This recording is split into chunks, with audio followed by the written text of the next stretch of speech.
ऋषिकेश में गंगा जी के किनारे एक संत रहा करते थे।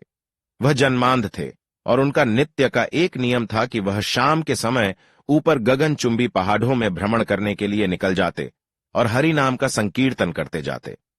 एक दिन उनके एक शिष्य ने उनसे पूछा, बाबा, आप हर रोज इतने ऊंचे ऊंचे पहाड़ों पर भ्रमण हेतु जाते हैं, वहां बहुत गहरी गहरी खाइयां भी हैं और आपको आंखों से दिखलाई नहीं देता, क्या आपको डर नहीं लगता? अगर कभी पांव लदे खड्डा गए तो? बाबा ने कुछ नहीं कहा और शाम के समय शिष्य को साथ ले चले। पहाड़ों के मध्य थे तो बाबा ने शिष्य से कहा, जैसे ही कोई गहरी खाई आए तो बताना।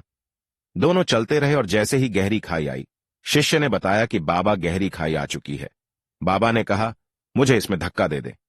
अब तो शिष्य इतना सुनते ही सकपका गया।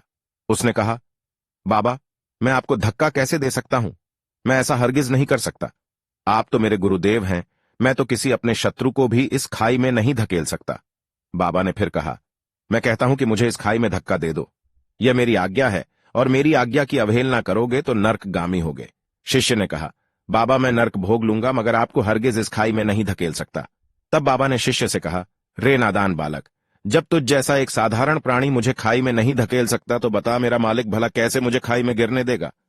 उसे तो सिर्फ गिरे हुओं को उबारना आता है, गिरे हुओं को उठाना आता है। वह कभी भी किसी को गिरने नहीं देता। वह पल पल हमारे साथ है, बस हमें विश्वास रखना होगा उस पर।